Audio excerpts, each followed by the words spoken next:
अपने सामान को बांधे हुए इस सोच में हूं, जो कहीं के नहीं रहते वो कहां जाते हैं। नमस्कार, मैं हूं राजीव और आप देख रहे हैं घूमता हुआ आईना।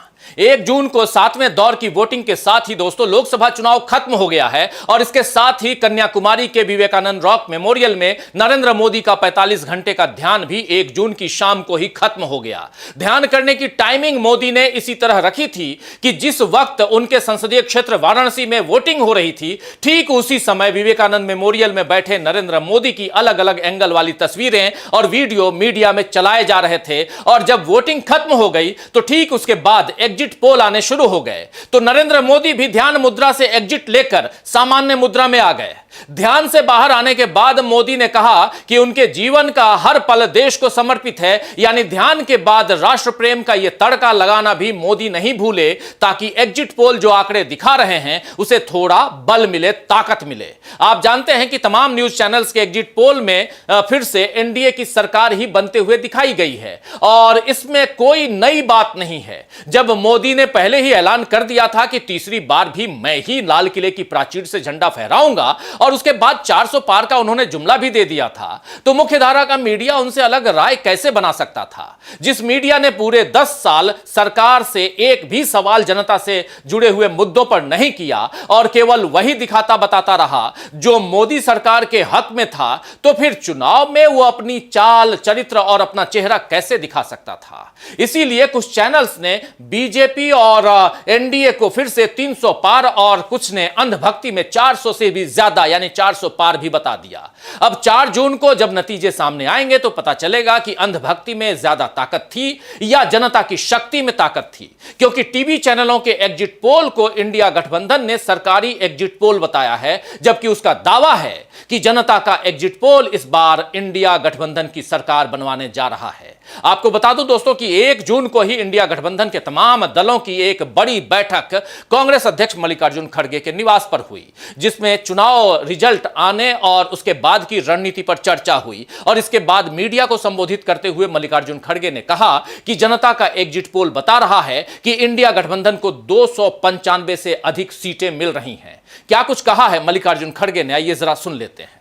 इंडिया गठबंधन कम से कम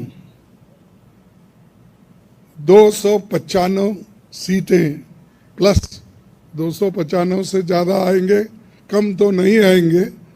ये हमने आकलन किया कि सभी हमारे नेताओं से पूछने के बाद ये एक आंकड़ा हमारे पास मिला है और इस आंकड़े में कोई बदलाव नहीं है। ये एक जनता की सर्वे है, हमारा सर्वे नहीं है। जो जनता ने सीधा हमारे को कहा है और हमारे नेताओं को जो इन्फॉर्मेशन दिया है, ये इन्फॉर्मेशन पहुंचाया है, उस आधार पर ये हमने आज आप लोगों को बता रहे हैं। सरकारी सर्वे तो होते हैं क्योंकि उनके पास बहुत से आंकड़े बनाने का, बिगाड़ने का ये पहले से भी है और उनके चंद जो मीडिया के दोस्त हैं उसको हाई फाई करके वो भी लोग बताते हैं। इसीलिए हम आपको सत्य बताना, रियलिटी बताना, जनता का क्या मन है, जनता जो कहती है वो हम आपके सामने रख रहे हैं। तो दोस्तों, जनता का एग्जिट पोल टीवी चैनलों के एग्जिट पोल से काफी अलग है, ऐसा मल्लिकार्जुन खड़गे समेत तमाम इंडिया गठबंधन के नेता भी कह रहे हैं। आप जानते हैं कि इस बार पूरा चुनाव जनता बनाम सरकार ही रहा है। कायदे से जनता की बात सबसे पहले सत्तारूढ़ दल को करनी चाहिए थी, लेकिन मोदी पूरे चुनाव मुस्लिम लीग, मंगलसूत्र, भैंस, नल की टोटी, मुजरा और 7 पीढ़ियों का कच्चा चिट्ठा खोलकर रख दूंगा जैसी धमकी देने में लगे रहे। जनता के मतलब के किसी भी मुद्दे पर नरेंद्र मोदी ने बात नहीं की और न ही बीजेपी के घोषणा पत्र में ऐसी कोई पहल दिखी, जबकि विपक्षी दलों का इंडिया गठबंधन पूरे चुनाव केवल और केवल जनता के मुद्दों को ही उठाता रहा। कांग्रेस समेत तमाम दलों ने इस बार चुनावों को बिल्कुल ही मुद्दों से भटकने नहीं दिया है इस चुनाव में, और यह इन चुनावों की सबसे खास बात रही है। तो आइए दोस्तों, आज आईने की नजर से पड़ताल करेंगे कि 18वीं लोकसभा चुनावों में किस तरह जनता के सवालों के सामने लाचार नजर आई बीजेपी, और यह भी समझने की कोशिश करेंगे कि क्या नतीजे आने से पहले ही विपक्ष ने कर दिया बीजेपी को परास्त।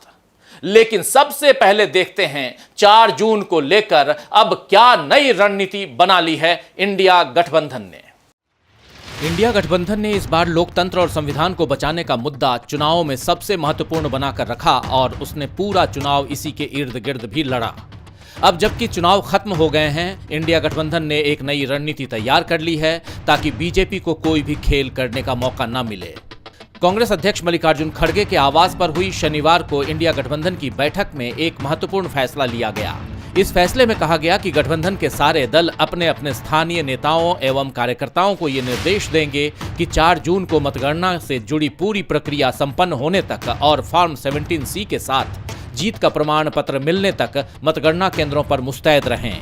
आपको बता दें कि 7वें दौर की वोटिंग से पहले ही राहुल गांधी और अखिलेश यादव जैसे नेताओं ने अपने अपने कार्यकर्ताओं को यही सलाह दी थी कि आखिरी दौर की वोटिंग के दौरान पूरी तरह से अलर्ट रहें और ईवीएम जिन स्ट्रांग रूम्स में रखी गई हैं वहां भी पूरी नजर बनाए रखें।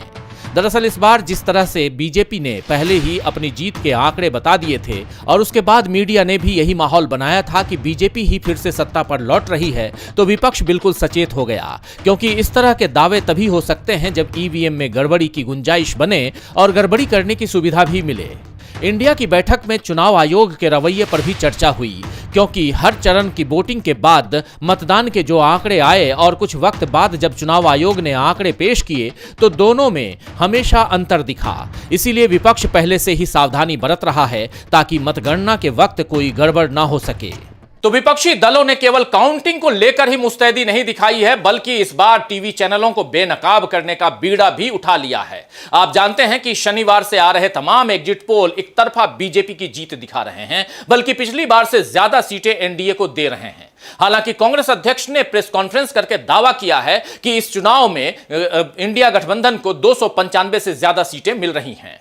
आपको बता दूं दोस्तों कि पहले से लेकर 6वें दौर की वोटिंग के बीच इंडिया गठबंधन खुद को 300 तक की सीटें मिलती हुई बता रहा था। अरविंद केजरीवाल ने सबसे पहले इस बात का दावा किया था और उसके बाद बाकी नेताओं ने भी यही अनुमान जताया कि 300 से ज्यादा सीटें इंडिया गठबंधन को मिल रही हैं। लेकिन 7वें दौर की वोटिंग के बाद 300 से थोड़ी कम सीटें कांग्रेस अध्यक्ष ने बताई, और इसका मतलब यही है कि इंडिया गठबंधन वाकई जनता से मिले आंकड़ों के आधार पर ही बात कर रहा है। हवाई दावे इंडिया गठबंधन नहीं कर रहा है। लेकिन बीजेपी के साथ मिली मीडिया ने जिस तरह के दावे एग्जिट पोल में किए हैं, अब इंडिया गठबंधन उसका पर्दाफाश करेगा। यह फैसला भी विपक्षी दलों ने ले लिया है। इंडिया के घटक दलों ने पहले फैसला लिया था कि वे एग्जिट पोल से जुड़ी किसी भी टीवी चर्चा का हिस्सा नहीं बनेंगे, क्योंकि वहां पहले से ही फिक्सिंग की जाती है। उसके इस आरोप में कुछ गलत भी नहीं है, क्योंकि 7वें दौर के वोट पड़े भी नहीं थे और कुछ चैनलों के एग्जिट पोल के स्क्रीनशॉट सामने आ गए जिसमें पहले से एनडीए को बढ़त मिलते दिखाया गया था। मीडिया और बीजेपी दोनों मिलकर किस तरह लोकतंत्र से खिलवाड़ कर रहे हैं, ये उसका एक नमूना है। लेकिन अब इस खेल को बंद करने का बीड़ा भी इंडिया गठबंधन ने उठा लिया है। इसीलिए शनिवार की बैठक में यह फैसला भी लिया गया कि इंडिया के दल एग्जिट पोल से जुड़ी टीवी चैनलों की चर्चाओं में भाग लेंगे ताकि बीजेपी और उसके तंत्र को बेनकाब किया जा सके। मल्लिकार्जुन खड़गे ने कहा कि सरकारी सर्वे आंकड़े बनाने और बिगाड़ने के लिए होते हैं, लेकिन जनता का सर्वे सही होता है और जनता ये कहती है कि हमें कम से कम 295 सीटें मिलेंगी। तो कांग्रेस अध्यक्ष मल्लिकार्जुन खड़गे बैठक के बाद सारे नेताओं के साथ जब प्रेस से मुखातिब हुए तो उनसे इंडिया गठबंधन की एकता पर भी सवाल किया गया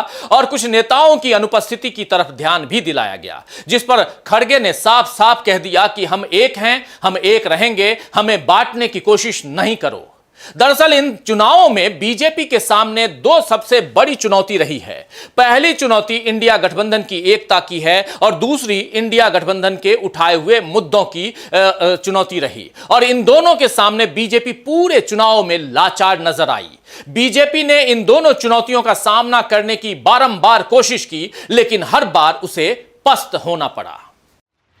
18वीं लोकसभा का चुनाव भारत में राजनीतिक इतिहास में जब दर्ज किया जाएगा तो उसमें विपक्षी दलों की एकता की बात खास तौर पर रेखांकित की जाएगी, और इसके साथ यह भी लिखा जाएगा कि विपक्ष ने इन पूरे चुनावों को मुद्दों से बिल्कुल भी भटकने नहीं दिया।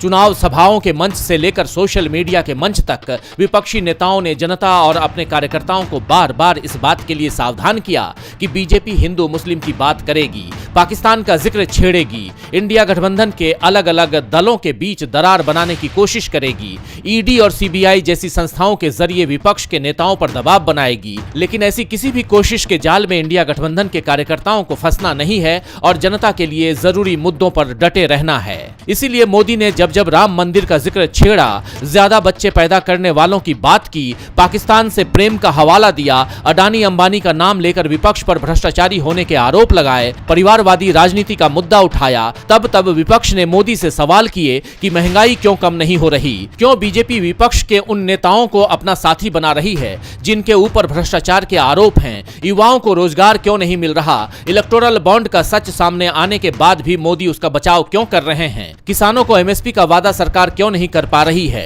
जातिगत जनगणना से बीजेपी क्यों घबराती है, क्यों आरक्षण के मुद्दे पर उसकी राय देश के सामने नहीं आती और अग्निवीर जैसी योजनाओं को बीजेपी ने लागू क्यों किया है, जबकि इससे देश की सुरक्षा खतरे में पड़ सकती है। तो जनता की समस्याओं से जुड़े 200 से ज्यादा सवाल विपक्ष ने मोदी से किए। अकेले कांग्रेस ने ही 72 दिनों में 272 सवाल मोदी के सामने रखे, लेकिन मोदी ने किसी भी सवाल का जवाब देना जरूरी नहीं समझा।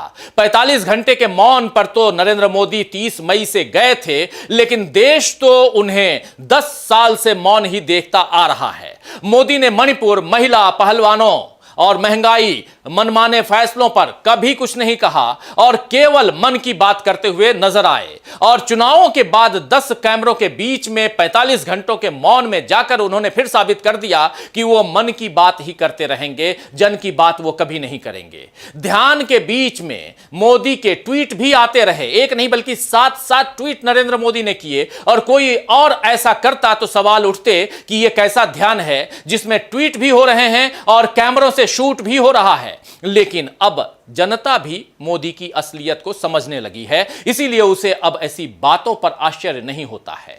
जब नरेंद्र मोदी एक दिन खुद को परमात्मा का अंश बताने का बड़बोलापन करते हैं और अगले ही दिन सड़क छाप लहजे में कहते हैं कि मेरा मुंह मत खुलवाओ, 7 पीढ़ियों के पाप याद दिला दूंगा, तो इस देवत्व के पाखंड को समझने में जनता को देर नहीं लगती है। वैसे भी जनता सरकार के सच और मोदी के दावों की हकीकत को पहले ही समझ गई थी, इसीलिए इंडिया गठबंधन की सारी रैलियों में भारी भीड़ उमड़ती रही। इंडिया गठबंधन में शामिल सभी दलों के कार्यकर्ता भी इस बार एक साथ ही चुनाव में सक्रिय रहे। दिल्ली, उत्तर प्रदेश, बिहार, महाराष्ट्र, तमिलनाडु, हर जगह कांग्रेस की अन्य दलों के साथ सीट शेयरिंग रही और यह सीट शेयरिंग जो है वो चुनाव प्रचार के दौरान भी मजबूती के साथ सामने आई। पंजाब, पश्चिम बंगाल और केरल, इन 3 राज्यों में इंडिया के दल आमने सामने लड़े, लेकिन इस तरह की जनता को साथ साथ ही दिखाई दिए जैसे ये साथ हैं। इंडिया गठबंधन की इस एकता के सामने बीजेपी को बार बार मुंह की खानी पड़ी और ऐसे में अब मीडिया का एग्जिट पोल चाहे एनडीए के पक्ष में हो या जनता का एग्जिट पोल क्या कहता है, यह जानने की उत्सुकता जो है वो बनी रहेगी। और इन सब के लिए आपको 4 जून का इंतजार रहेगा, यानी 4 जून को यह पता चल जाएगा कि इस बार 2019 का इतिहास दोहराया जाएगा या फिर से 2004 का इतिहास आपके सामने होगा। आप जानते हैं 2004 में इंडिया शाइनिंग का नारा बुलंद किया जा रहा था, लेकिन फाइनली क्या हुआ आप सबको पता है। खैर, शायर सनाउल्लाह ज़हीर ने ठीक ही फरमाया है कि मैं दे रहा हूं तुझे खुद से इख्तिलाफ का हक, मैं दे रहा हूं तुझे खुद से इख्तिलाफ का हक, ये इख्तिलाफ का हक है मुखालिफत का नहीं। तो आज के लिए बस इतना ही, फिर मिलेंगे खबरों के नए आईने के साथ, तब तक देखते रहिए डीवी लाइव। नमस्कार।